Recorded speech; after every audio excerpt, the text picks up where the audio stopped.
Λοιπόν, πάμε να δούμε μια ιστορία που είπε κάποτε ο Ιησούς. Μια ιστορία για έναν βασιλιά, κάτι πολύτιμα νομίσματα και μια αποστολή. Και το ενδιαφέρον είναι ότι, αν και πέρασαν αιώνες, αυτή η ιστορία μοιάζει να μιλάει κατευθείαν σε εμάς, σήμερα, και θέτει ένα ερώτημα που δεν μπορούμε να αγνοήσουμε. Ας το κάνουμε λίγο πιο προσωπικό. Φανταστείτε να δίνετε σε κάποιον το πιο σημαντικό μήνυμα που υπάρχει. Ένα μήνυμα που μπορεί να αλλάξει τα πάντα. Τι το κάνει? Το κρατάει για τον εαυτό του ή το μοιράζεται με τους άλλους? Αυτή ακριβώς ήταν η εντολή στην ιστορία του Ιησού. Ξεκάθαρη, κοφτή και γεμάτη προσδοκία. Κάνε δουλειά με αυτό μέχρι να γυρίσω. Αυτό τους είπε ο άρχοντας και μετά έφυγε για ένα μακρύ ταξίδι. Οπότε ναι, αυτή είναι η ιστορία. Και πραγματικά αξίζει τον κόπο να την σπάσουμε στα κομμάτια της, να την αποκωδικοποιήσουμε για να δούμε τι ακριβώς έχει να πει σε εμάς, εδώ που είμαστε τώρα. Εντάξει, πρώτο βήμα. Για να καταλάβουμε τι παίζει, πρέπει πρώτα να σπάσουμε τον κώδικα της παραβολής. Να δούμε ποιος είναι ποιος και τι συμβολίζει το κάθε στοιχείο στην ιστορία. Ας ξεκινήσουμε από τον πρωταγωνιστή. Αυτός ο άρχοντας που φεύγει μακριά για να πάρει το βασιλείο του και υπόσχεται ότι θα επιστρέψει, αυτός δεν είναι άλλος από τον ίδιο τον Ιησού. Και οι δούλοι, αυτοί στους οποίους εμπιστεύεται την περιουσία του, αυτοί είμαστε εμείς, όλοι όσοι λέμε ότι τον ακολουθούμε. Και τώρα φτάνουμε στο ζουμί της υπόθεσης. Η μήνα. Τι στο καλό είναι αυτό το νόμισμα? Για να έχουμε μια ιδέα, μια μήνα ήταν καλά λεφτά. Σαν 3 μισθούς ενός εργάτη, πάνω κάτω. Οι περισσότεροι θεολόγοι λοιπόν συμφωνούν πως αυτό το πολύτιμο δώρο, αυτή η μήνα, συμβολίζει το ίδιο το Ευαγγέλιο. Τα καλά νέα. Και εδώ ερχόμαστε στο πιο κρίσιμο σημείο. Μήπως όλο αυτό σημαίνει ότι πρέπει να δουλέψουμε για να σωθούμε, ότι η σωτηρία μας εξαρτάται από την απόδοσή μας, από το πόσο καλά τα πάμε με την δουλειά μας? Προσοχή. Αυτό είναι το πιο σημαντικό κομμάτι που πρέπει να ξεκαθαρίσουμε.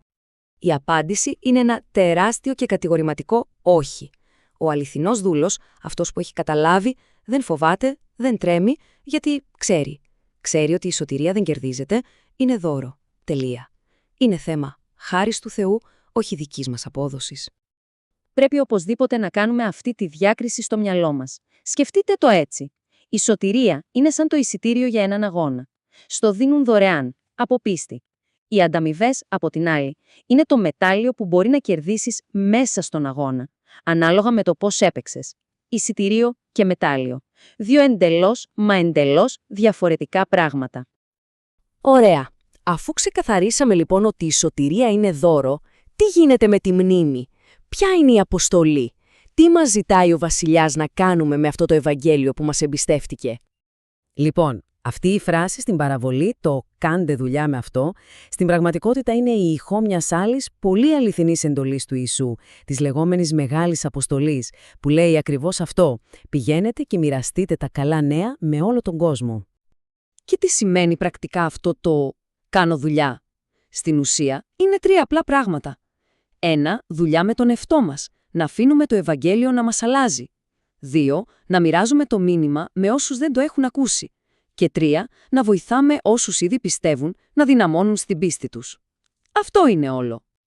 Και κάτι πολύ σημαντικό που μας παίρνει ένα τεράστιο βάρος από τους ώμους. Ο ρόλος μας είναι σαν του σπορέα. Εμείς απλά ρίχνουμε στον σπόρο. Μοιραζόμαστε το μήνυμα. Δεν είμαστε υπεύθυνοι για το αποτέλεσμα. Το αν θα φυτρώσει ο σπόρος είναι δουλειά του Θεού. Η δική μας ευθύνη είναι η πιστότητα στο να σπέρνουμε. Η ιστορία όμως δεν σταματάει εδώ. Έχει και συνέχεια. Γιατί ο βασιλιάς κάποια στιγμή γυρίζει πίσω. Και η παραβολή μιλάει ακριβώς για αυτή τη στιγμή, την ημέρα της λογοδοσίας. Και αυτό δεν είναι απλά ένα στοιχείο της ιστορίας. Είναι μια βεβαιότητα της πίστης μας. Ο Ιησούς θα επιστρέψει και όλοι, μα όλοι, θα σταθούμε μπροστά του για να δώσουμε λόγο. Και τώρα ερχόμαστε στο σημείο που ίσως μας αγχώνει λίγο περισσότερο. Ο τύπος που δεν έκανε τίποτα. Που πήρε αυτό το πολύτιμο δώρο και απλά το έθαψε. Τι γίνεται με αυτόν? Είναι πάρα πολύ σημαντικό να το καταλάβουμε αυτό.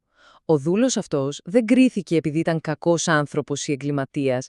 Κρίθηκε για την απραξία του, για το ότι δεν έκανε απολύτως τίποτα. Του δόθηκε ένας θησαυρός, μια αποστολή, και αυτός απλά την αγνόησε.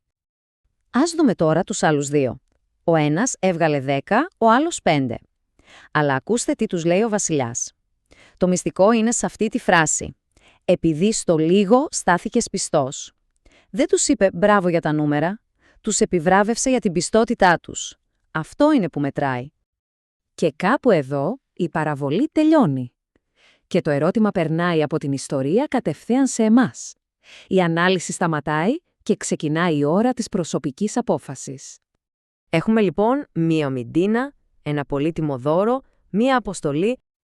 Και σύμφωνα με την ιστορία, ο καθένας που ακολουθεί τον Ιησού παίρνει από μία, χωρίς καμία εξαίρεση. Το θέμα λοιπόν δεν είναι αν την έχουμε, αλλά τι θα την κάνουμε.